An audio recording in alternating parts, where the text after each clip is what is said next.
नमस्कार, मैं हूं शिवेंद्र श्रीवास्तव और आप देख रहे हैं श्रेष्ठ भारत। एक कहानी ऐसी भी, इसके खास एपिसोड में आज हम जिसकी बात करेंगे उसके बारे में सुनकर आप हैरान रह जाएंगे, क्योंकि वो न सिर्फ एक बड़ा अपराधी था बल्कि ऐसा बड़ा अपराधी था जिसके सामने सरकारें झुक जाती थीं, जो अपना सिक्का चलाता था। यहाँ तक कि उसने अपने लिए खुद एक जेल बनवाई जिसमें तमाम सुख सुविधाएं थीं। क्या आपने कभी सुना है कि कोई अपराधी इतना बड़ा हो जाए कि उसके करोड़ों रुपए के नोट चूहे को दब डालें या फिर दीमक खा ले, और वो भी एक दो बार नहीं बल्कि हर महीने? क्या कभी आपने ऐसे अपराधी के बारे में सुना है जो अपने रहने के लिए जेल बनवाए, क्योंकि उसको अगर जेल जाना था तो अपने तरीके से? इसीलिए उसने सरकार को मजबूर कर दिया कि वो इसकी इजाज़त दे कि वो अपने तरीके से अपने लिए एक ऐसी जेल बनवाए जिसमें club, swimming pool, race course और तमाम वो सुख सुविधाएं हों जिसकी वो चाहत रखता है। क्या आपने कभी ऐसे अपराधी के बारे में सुना है कि वो सरकार को ऐसा ऑफर दे कि अगर वो उसको राजनीति में आने देंगे तो वो पूरे देश का कर्ज एक बार में चुका देगा? आज हम जिस अपराधी की बात कर रहे हैं उसने न सिर्फ अपने देश में बल्कि सारी दुनिया में एक बार की तहलका मचा दिया था। उसे ड्रग का किंग कहा जाता था। नाम था पाब्लो एस्कोबार।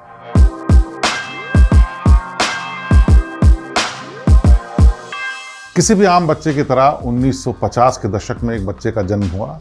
उसका नाम था पाब्लो। बचपन से ही पाब्लो अपराधी प्रवृत्ति का था, लेकिन छोटी मोटी चोरियां करना उसका काम था।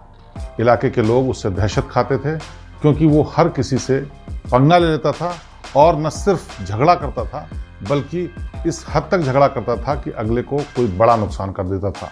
इसीलिए उसकी उम्र के बच्चे बड़े सब उससे बचने की कोशिश करते थे। कोई उसके सामने नहीं आना चाहता था। कहते हैं कि पूत के पैर पालने में ही पता चल जाते हैं।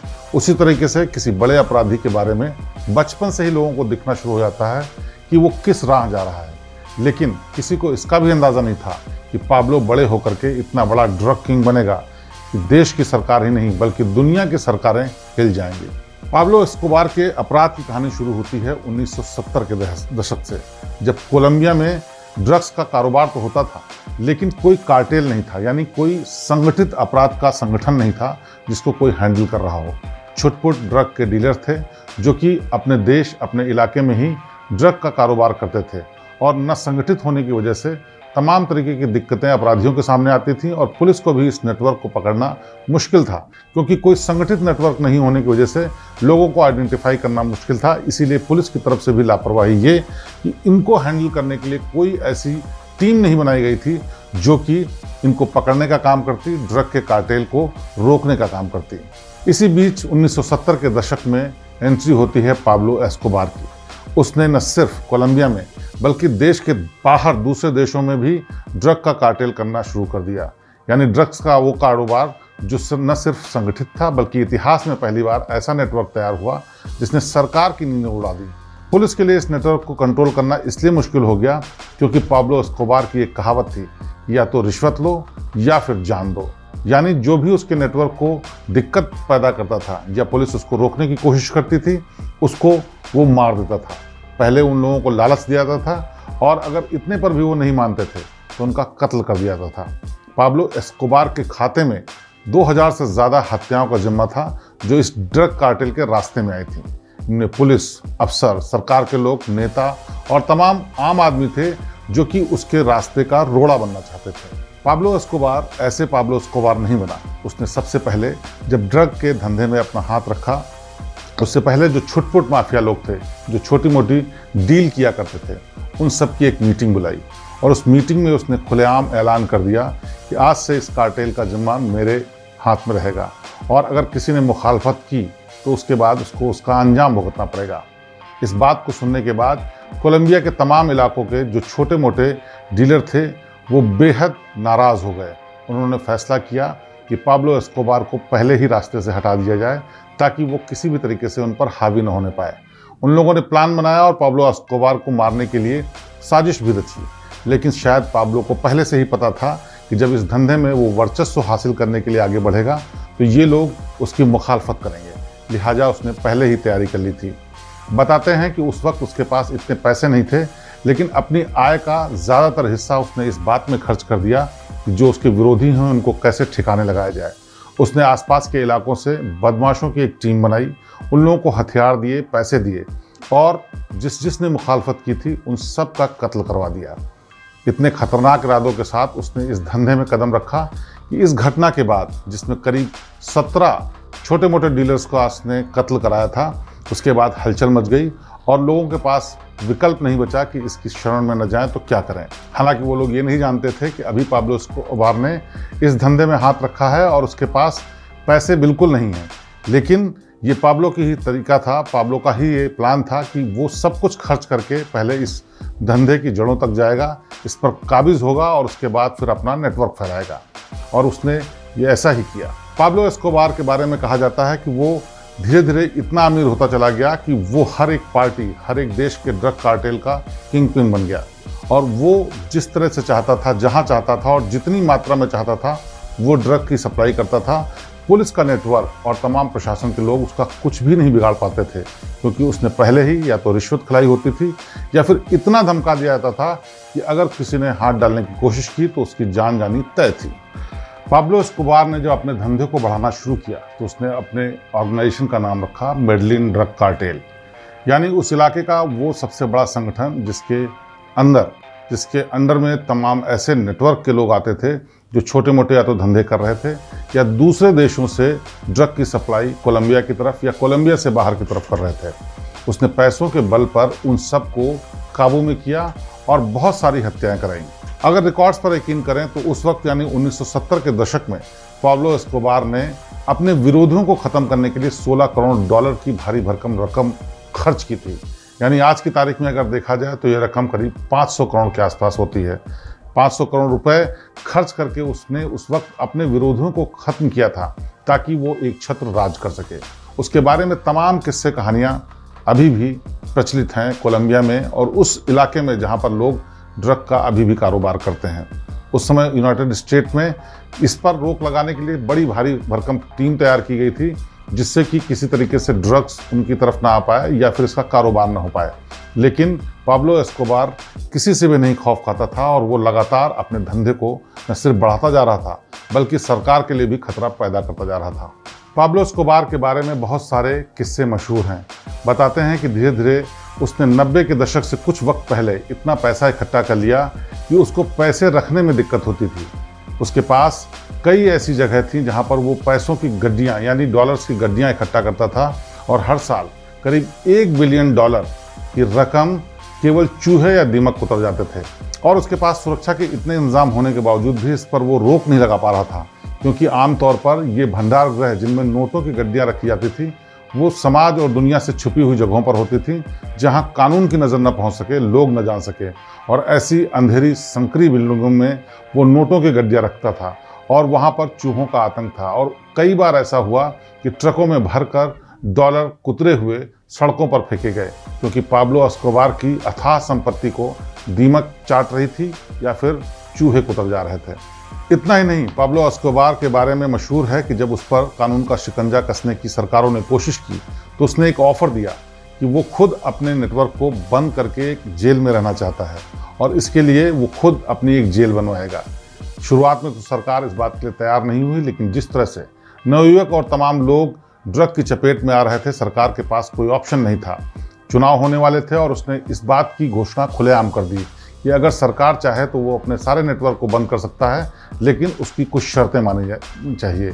और वो शर्तें इतनी अजीबोगरीब थीं, फिर भी सरकार उनकी शर्तों को मानने के लिए मजबूर हो गई। दरअसल पाब्लो ने कहा कि वो अपने पूरे नेटवर्क को बंद कर देगा, बशर्ते उसको खुद की एक जेल बनाने की इजाज़त दी जाए, जिस जेल में वो अपने हिसाब से तमाम सुविधाएं रखेगा, लेकिन पुलिस इसके आसपास भी फटकनी नहीं चाहिए। आखिरकार कोलंबिया की सरकार ने इसकी इजाज़त दी और इस इजाज़त के बाद उसने एक भव्य जेल बनाई। भव्य इसलिए कह रहे हैं क्योंकि जेलों में जिस तरह की सुविधाएं होती हैं उस तरह की तमाम सुविधाएं न हो करके ऐसी सुविधाएं थी वहाँ पर जिनको लग्जूरियस फैसिलिटीज़ कहा जाएगा। उसने अपनी जेल के भीतर एक रेस कोर्स बनवाया, स्विमिंग पूल बनवाया, अपना खुद का डिस्क और क्लब बनवाया और तमाम रेस्टोरेंट भी अपने खुद के लिए बनवाया जिसमें वो और उसके परिवार के लोग इस्तेमाल कर सकते थे। और इस सब के साथ उसने एक और शर्त रखी कि इसके आसपास भी पुलिस नहीं आनी चाहिए। लेकिन हैरानी की बात यह थी कि सरकार न सिर्फ इस बात के लिए मानी, बल्कि प्रशासन और सरकार के लोग ये भी जानते थे कि पाब्लो एस्कोबार जेल के भीतर से ही अब अपना ड्रग कार्टेल चलाता है, जहां पर न सिर्फ वो सुरक्षित है, बल्कि वो अपनी मर्जी से इस बिजनेस को कर रहा है और रोकने वाला कोई नहीं है। जेल के भीतर से ही अपना नेटवर्क चलाते हुए पाब्लो एस्कोबार ने अपने साम्राज्य को और बढ़ा लिया। इतना ज़्यादा बढ़ा लिया कि उसकी हिमाकत इस तरह की हो गई कि एक बार उसने राजनीति में जाने की सोची तो उसने सरकार को एक बड़ा ऑफर दे डाला, और वो ऑफर ये था कि अगर उसको राजनीति में सेफ तरीके से आने दिया जाए तो देश यानी कोलंबिया के ऊपर जितना भी कर्ज है वो एक बार में, एक मुश्त में वो अपनी जेब से चुका देगा। और उस वक्त जितना कर्ज था वो करीब 75,000 करोड़ रुपए के आसपास था। यानी इतनी रकम वो अपनी जेब से चुकाने के लिए तैयार था, बशर्ते उसको सेफ तरीके से राजनीति में आने दिया जाए और उसकी जान को कोई खतरा ना हो। या यहाँ तक कि उसने ये भी शर्त रखी कि उसके खिलाफ जितने मुकदमे हैं वो भी बंद कर दिए जाएं, उसके बाद वो शांति का जीवन जिएगा। ये शर्त ऐसी अजीबोगरीब थी जिसको सरकार खुलेआम नहीं मान सकती थी, लेकिन कुछ लोग ये भी बताते हैं कि इस पर डील करने के लिए सरकार ने कोशिश भी की, लेकिन बात बनी नहीं, तो ये मामला आगे नहीं बढ़ सका। लेकिन फिर भी सरकार चाहती थी कि कुछ पैसे चुका करके वो शराफत के रास्ते में आ जाए। ऐसे ही एस्कोबार के बारे में बहुत से किस्से हैं। एक बार एस्कोबार ठंड के समय में अपनी गाड़ी से जा रहा था, एसी खराब हो गया और रास्ते में कोई और ऑप्शन नहीं था। इसकी वजह से उसने न सिर्फ अपनी गाड़ी रुकवाई और वहीं जंगल में उसने डॉलर्स के नोट जलवा करके गर्मी पैदा की, और उससे तापने के बाद वो आगे बढ़ा। और बताते हैं कि उस वक्त जितने डॉलर्स उसने ठंड मिटाने के लिए जलाए थे उनकी कीमत करीब 16 करोड़ रुपए थी। पाब्लो एस्कोबार पैसों को खर्च करने के मामले में बेहद माहिर था, और उसका एक ही सूत्र था कि या तो मेरे साथ मिल जाओ या तो गोली खाओ। रिश्वत देने के नाम पर वो कभी नहीं चूकता था। इसलिए तमाम अधिकारी, पुलिस वाले, ड्रग कार्टेल के लोग, बाकी जितने भी प्रशासन के लोग थे उसके साथ मिले हुए थे। यहाँ तक कि कई सरकार के लोगों को भी वो फंड करता था।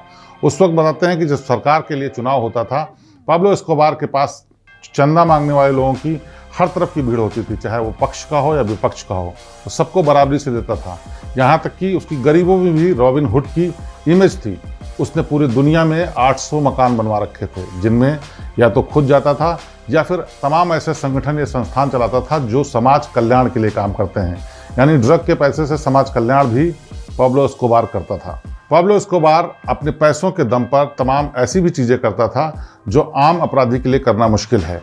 उसने अपने लिए खुद की एयर स्ट्रिप बनवाई, अपने लिए खुद का जहाज़ बनवाया, अपने लिए खुद की तमाम ऐसी चीज़ें खरीदी जो कि आम तौर पर अपराधी नहीं खरीद पाते हैं। यहाँ तक कि पाब्लो एस्कोबार ने अपने ऐशो आराम के लिए एक पूरा द्वीप खरीद डाला, जिस पर उसका परिवार, उसके मित्र और ड्रग कार्टेल के तमाम लोग मौज मस्ती के लिए भी जाते थे, और ये सब सरकार की जानकारी में था। बावजूद इसके कोई इस पर रोक नहीं लगा सकता था, क्योंकि तमाम लोग उसकी मुट्ठी में थे। पाब्लो एस्कोबार ने जिस जेल को बनवाया था उसका नाम था कैथेड्रल जेल।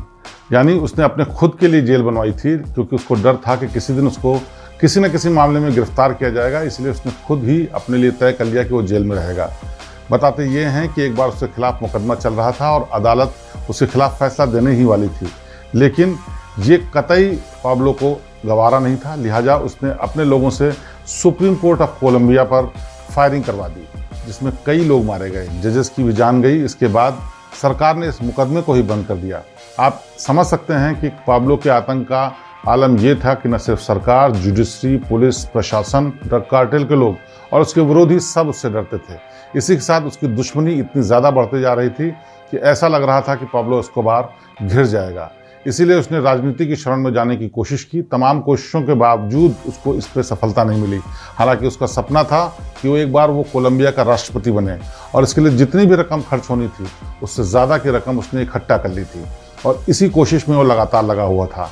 लेकिन 1990 के दशक के खात्मे तक, यानी 1992-93 के आसपास, सरकार और प्रशासन के साथ साथ विरोधी इतने हावी होने लगे थे कि उसके ड्रग कार्टेल को लगातार खतरा पैदा हो रहा था। उसके कई कंसाइनमेंट पकड़े गए, जिसको उसने समुद्र में ही डुबो दिया।